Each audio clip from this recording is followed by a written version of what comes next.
First off, mazel tov to the entire Myers Mishpacha who's joined us. It's a tremendous simcha to be able to share a part of. I love the old 7th graders. Old 7th graders are the best for me because I don't teach 7th grade. If you're bar mitzvah, if you're an old 7th grader, your bar mitzvah's in the beginning part of the year, I still get asked to speak. So I always love the old 7th graders. So thanks, Yoni. It's Parshas Noach this week. But the truth is, this is not Noach's debut in the Torah. Noach made his debut last week, the end of last week's Parsha, something that Yoni will not lane, one of the few things Yoni's not laning.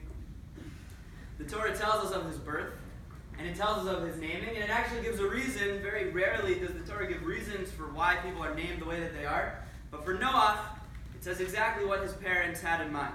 The pasuk says, Vayikra Shemo Noach. They called him Noach. Lamor, and they explained, their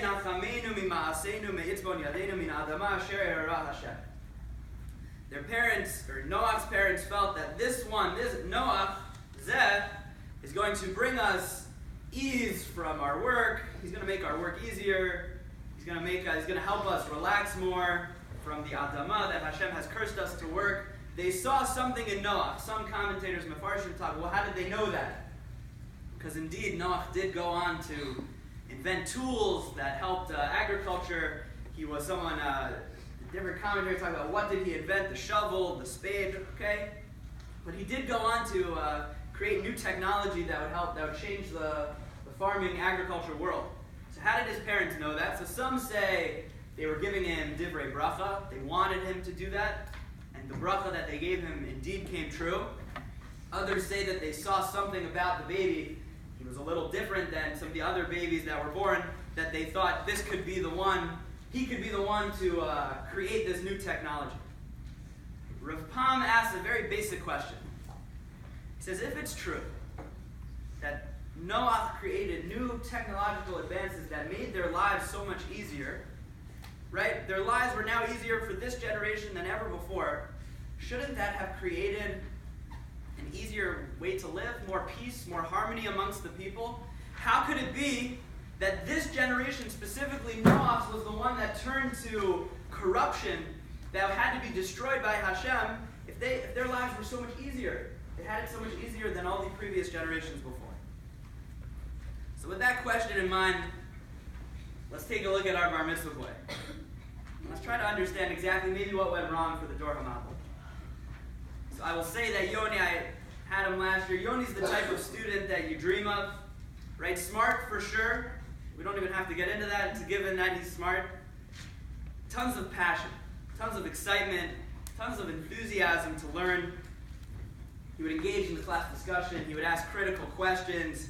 He had a real, what we would call a cheshek. He had a real desire to just understand more of the Torah. Sometimes, when you encounter students like that, they take their limud, they take their studies so seriously, you can find that they have a little bit of a hard time outside of the class, having fun, joking around with their friends. It's completely the opposite for Yoni. Not the case at all. Yoni is, I'll tell you, he's hilarious. Your friends describe you as being funny both on purpose and by accident. Not exactly sure what that means, but that's what they told me. And always good for a laugh. If you want to laugh, you go hang out with Yoni. He's just enjoyable to be around. More impressively, though, your friends describe you as considerate and kind. Someone who cares about the feelings of others. Something that I witnessed firsthand, in 6th grade I do. My 6th graders experience this now. 8th graders as well. I have a random chavrusa generator. So 8th graders are already a little better at masking their emotions when they're put with someone that maybe they don't want to be with. 6th graders are not. 6th graders, they wear their emotions on their sleeves. So you tell them they're working with someone they don't want to work with, you get, Yoni, that was never the case with. Often I remember, as I read the names of chavrusas and other kids are moaning and groaning, Yoni's always excited for whoever he gets put with. Everybody wants to work with Yoni. He's so eager to share that passion and enthusiasm with his friends, with his classmates. And what we've described so far is really a tremendous resume of midos. Studious, excited, passionate, funny, caring, giving. I would not want you to leave here thinking, though, that this is only Yoni the student, right? Because we only see him in the context of school, that this is what he's like. I am positive that it extends to his personal life. With his spare time, Yoni's involved in really commendable activities. He attends Chidon on Shabbos afternoon, Sunday morning learning, daily minyanim. Very rarely will you go to shul and not see Yoni there. I've even seen him chaperone his little brother, I believe just at Galila for the first time, to the Hashkama minyan on Shabbos. Yoni is inspiring both in school and out of school based on what he does with his spare time. The list goes on and on. And you can tell so much about a person with what they do in their spare time. Right? Even when they're not in school, they don't have to follow a schedule. What are they doing when they have their free time? And that can really tell you a lot about the person. So returning to our question about the Dor HaMabul, our question was, they had life so easy. They were the most technologically advanced generation to date. How could it be that they couldn't find peace and harmony? Well, let's see for a second. What changes when you have these new inventions? It could be that something that took 10 hours to do now took 10 minutes. They had this newfound agriculture technology, and this generation found themselves with a ton of free time. A ton of free time. And the truth is, they failed. They didn't use their free time well. They didn't maximize their spare time. It led to, instead of leading to growth, it led to personal conflicts and immoral behavior. And when Hashem saw this, when Hashem saw what this generation did with their spare time, he knew that they were lost. And he had to start over with Noah. And in contrast, this is where Yoni thrives.